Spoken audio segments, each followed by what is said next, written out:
Yes.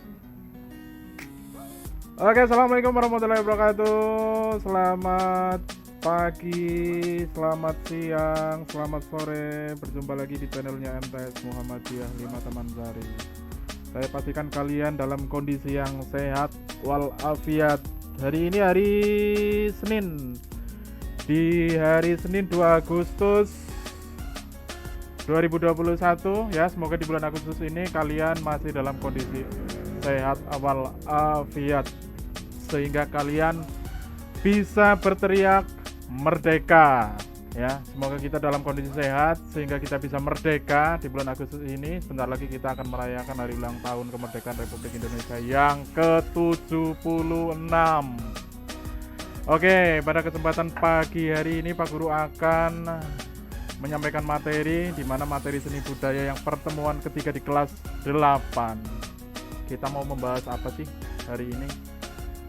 Pastinya kita akan membahas, kemarin kita sudah bahas kaitannya dengan gambar model, yaitu ada komposisi simetris, komposisi asimetris. Dan pada kesempatan pagi hari ini kita akan membahas yang pertama itu adalah kita akan membahas komposisi, terus yang kedua ada proporsi, yang ketiga ada keseimbangan, dan yang keempat ada kesatuan. Jadi nanti Pak Guru akan menjelaskan satu persatu di mana ada 4 poin penting dalam menggambar model yang harus kalian ketahui ya. Sekali lagi, yang pertama ada komposisi, yang kedua proporsi, yang ketiga ada keseimbangan dan kesatuan. Apa sih dari pengertian 4 poin yang akan kita pelajari satu persatu? Kita next ke selanjutnya. Nah, di bagian pengertian yang pertama, di mana kita akan mempelajari pengertian komposisi. Berulang kali Pak Guru menjelaskan komposisi pada materi-materi sebelumnya. Pada kalian pada saat kelas 7, Pak Guru juga sudah menjelaskan komposisi. Istilah komposisi itu sangat melekat sekali pada materi-materi seni rupa khususnya ya, yaitu kaitannya dengan komposisi. Di mana Pak Guru sering menanyakan apa itu komposisi. Yang sering kalian jawab pastinya komposisi itu adalah bahan-bahan. Kebanyakan kalian menjawab itu bahan-bahan komposisi. Ya, kalau komposisi kalian baca di bagian-bagian makanan snack atau bungkus-bungkus snack, pastinya kalian akan mengetahui komposisi itu adalah terdiri dari bahan-bahan. Tetapi komposisi secara umum ya, komposisi merupakan cara menyusun atau susunan sebenarnya ya. Bisa kalian baca sendiri, Pak Guru hanya menjelaskan inti dari komposisi. Komposisi itu adalah sebenarnya itu adalah susunan. Nah, susunan itu tersendiri itu apa saja? Kalau komposisi, kalau kita terapkan di masalah makanan, itu pastinya komposisi itu kaitannya tetap bahan-bahan yang dibutuhkan dalam makanan tersebut. Tapi kalau komposisi yang kita terapkan di bagian seni rupa pasti mungkin berbeda lagi, tidak seperti kaitannya dengan makanan. Tapi sama halnya seperti makanan sebenarnya ya. Bagaimana kita membuat karya dalam seni rupa agar terlihat menarik, agar terlihat bagus, agar terlihat lebih hidup. Itu sebenarnya sama seperti halnya kalian menerapkan komposisi dalam makanan. Ya, pada baik kau gawe panganan, priwe carane panganan kue kelihatan enak, kelihatan menarik, agar makanan tersebut itu sebelum dimakan itu sudah membangkitkan nafsu makan, memiliki keinginan untuk memakannya. Itu sebenarnya itu sama saja kalian menggambar bagaimana caranya agar gambar itu menarik ya. Pada baik karo panganan agar menarik, dikasih hiasan, rasa yang enak ya. Yang tadinya kalian masak mie goreng itu hanya cukup mie goreng saja, tetapi bagaimana agar tampak menarik, bisa ditambahi dengan telur ceplok, bisa ditambahi dengan irisan tomat, bisa ditambahi irisan cabai ataupun yang lainnya, sehingga orang itu akan lebih tertarik untuk memakannya. Berbeda kalau seketika kalian melihat mie utuh blegejet, mie trok pucet tanpa ada hiasan, pastinya biasa aja. Tapi kalau sudah melihat mie goreng, ana sosise, ana ndroge, ana sayure, ana lombok, pasti kalian akan lebih tertarik dibandingkan kalian melihat mie rebus atau mie goreng yang itu saja, sama saja dengan seni rupa. Dengan seni rupa ya, dicontohkan perbedaannya seni rupa yang hanya sekedar hitam putih dok, hanya menggunakan pensil dok ya, itu pasti hasilnya akan biasa-biasa saja. Tetapi kalau kalian melihat gambar yang sudah dipoles dengan menggunakan pensil warna ya, dengan berbagai macam bentuk warna, pastinya gambarnya itu akan lebih hidup, akan lebih kelihatan enak dipandang, akan kelihatan lebih indah, dan hasilnya pun akan maksimal.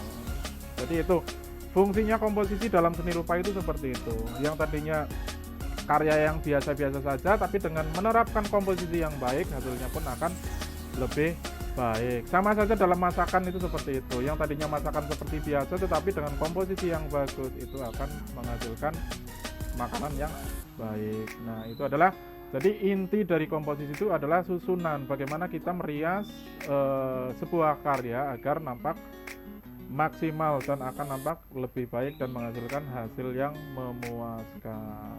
Nah, nanti setelah pembelajaran yang pertama ini, pengertian komposisi, kita akan ke poin yang selanjutnya, yaitu adalah apa ini?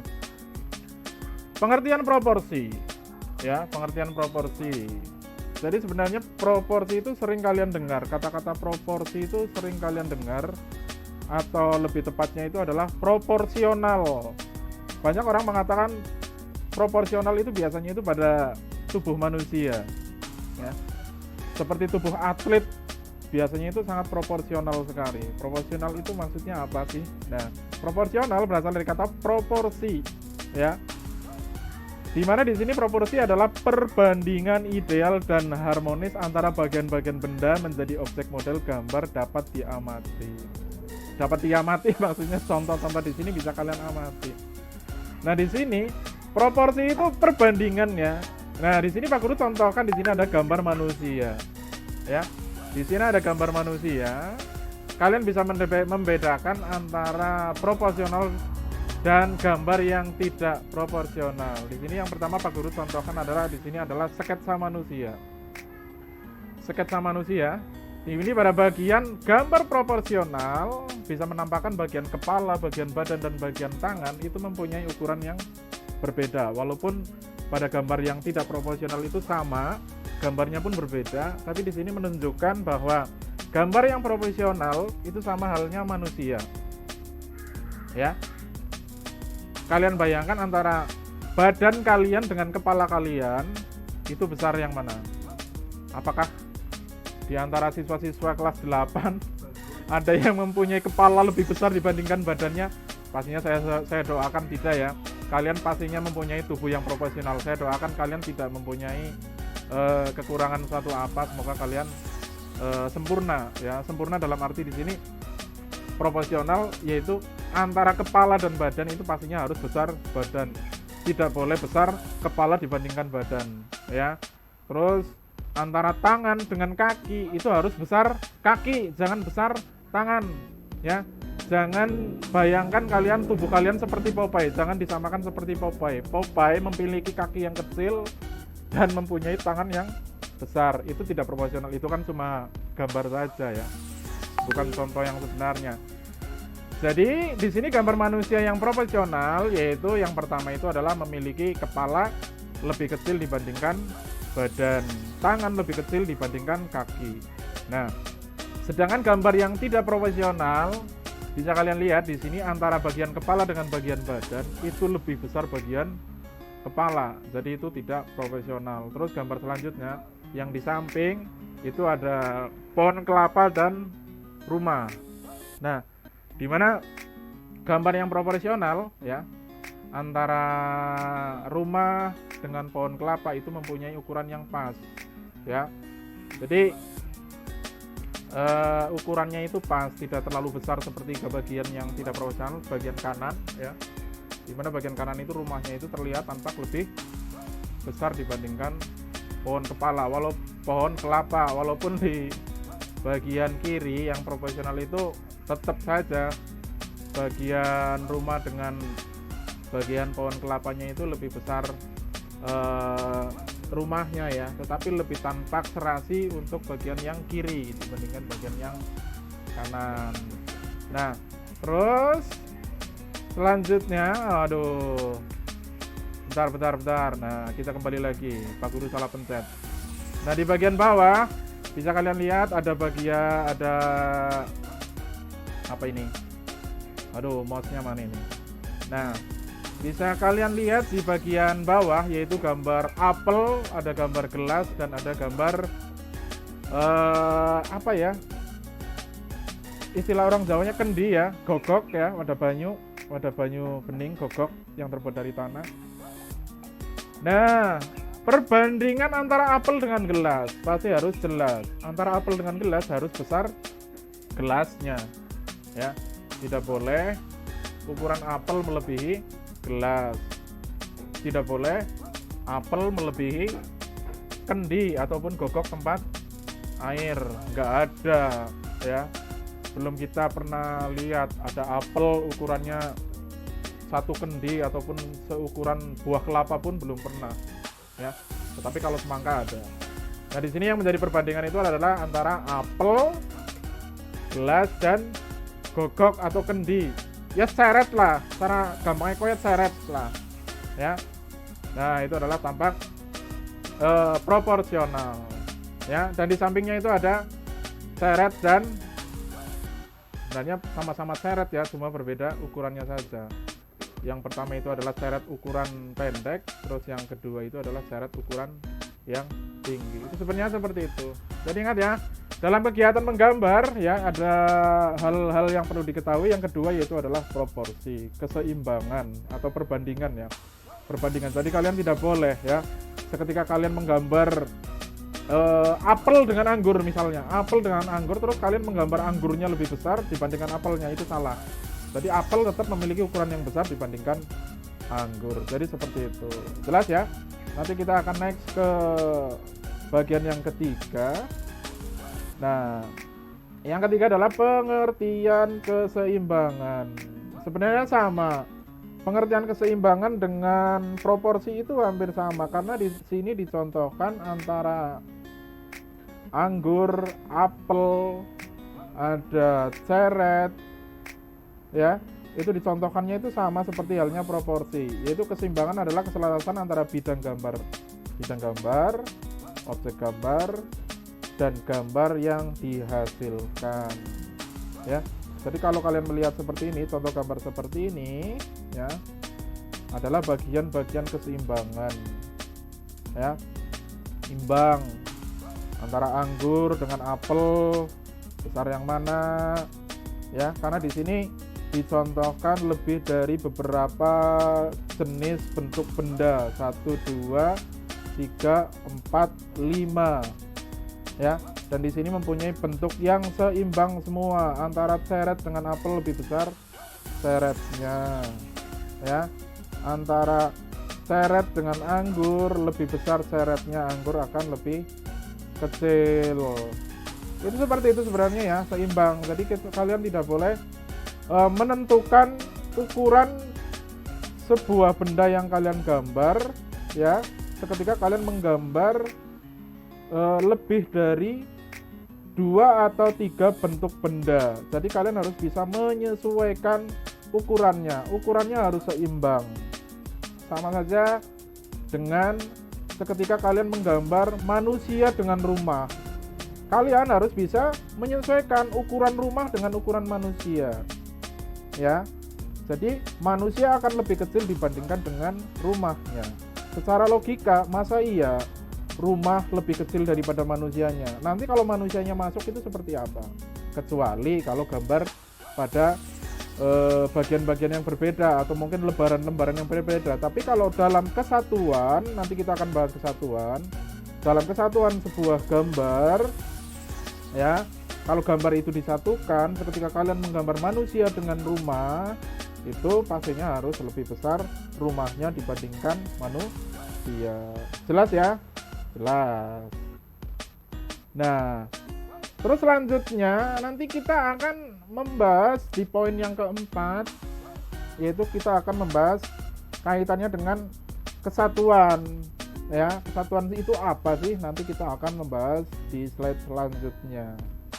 Nah, Di pembahasan yang terakhir di sini ya, Pak Guru akan membahas kaitannya dengan kesatuan. Ya bisa kalian baca lah ya. Bisa kalian baca sendiri ya, kesatuan itu apa. Nah, dicontohkan di sini adalah sebuah gambar dengan beraneka ragam macam bentuk. Ya. Ada buah apa ini, jeruk. Ada apa itu ya belakang ya. Cara wong keramat kowe waluh ya, waluh gede. Waluh gede. Cara wong Amerika gue buah seperti itu sebagai apa sih ya, logo Halloween apa ya, ya logo Halloween, hari hantu. 31 Oktober hari hantu, itu kepercayaannya orang-orang Amerika, orang-orang Barat ya. Waluh gede, terus ada kendil, terus ada kardus apa itu, ada lebih dari 6 bentuk benda ya. Kalau digambar dalam satu buah gambar, dalam satu kertas, itu harus disatukan. Tujuannya disatukan itu apa? Biar tidak berantakan. Yang pertama itu biar tidak berantakan. Terus yang kedua, itu akan lebih indah. Bisa kalian bayangkan, 6 jenis benda, misalkan di sini ada 6 jenis benda, kalian gambarkan dalam satu kertas, tapi posisinya berantakan, ada yang di atas, ada yang di bawah, ada yang di tengah, ada yang di pojok, dan posisinya semrawut, itu pasti tidak akan bagus, tidak akan enak dipandang. Tapi kalau ditata seperti ini, saling berdekatan, sehingga membentuk sebuah kesatuan, bergerombol, itu akan menghasilkan gambar yang baik, memiliki nilai artistik ya, memiliki nilai estetis. Estetis itu apa? Estetis itu keindahan ya.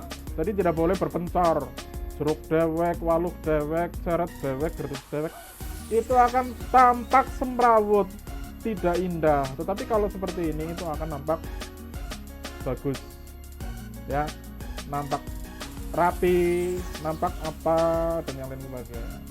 Sama saja kalau ketika kalian dalam sebuah kelas belajar, sana sini pojok, sana sini tengah, sana sini apa, banyak sekali bagian-bagian yang kosong, itu akan semrawut, tidak enak dan tidak nyaman. Tapi kalau di sini saling menutupi, rapet, itu akan menghasilkan gambar yang bagus. Jadi kesimpulannya, saat kalian menggambar lebih dari 3, 4, 5 jenis benda yang berbeda, kalian satukan, kalian rapatkan ya. Bersatu itu kuat, jadi menampakkan kekuatan. Itu seperti itu. Jadi tidak dipilah-pilah, itu malah hasilnya jelek. Tapi kalau seperti ini adalah tampak maksimal dan memiliki gambar yang hidup ya, dan menghasilkan gambar yang baik. Oke, itu saja ya pertemuan kali ini ya. Pertemuan kali ini ya. Nanti kita akan lanjut di materi-materi selanjutnya ya. Mohon maaf, ini seharusnya untuk pembelajaran jam pertama, tapi Pak Guru membuat kontennya cukup mikir, jadi Pak Guru minta jam terakhir untuk pembelajaran pada hari ini. Jangan lupa like, comment, and subscribe. Jangan lupa absen sebagai bukti tanda kalian mengikuti pembelajaran pada kesempatan pagi, siang, malam hari ini ya. Di subscribe, sudah mendekati 200 ya. Kita kejar subscribe kita sampai 1 juta, sehingga nanti bisa dikomersilkan biar MTS kita makin kaya ya, makin kaya. Jadi nanti Pak Guru sangat makin semangat membuat konten-konten untuk pembelajaran biar berguna bagi kalian, bagi nusa bangsa dan negara. Itu saja ya yang perlu saya sampaikan. Jangan lupa jaga kesehatan, belajar, tetap belajar ya. Itu saja yang perlu saya sampaikan lah ya. Kurang lebihnya mohon maaf. Saya akhiri, wassalamualaikum warahmatullahi wabarakatuh. Bye bye.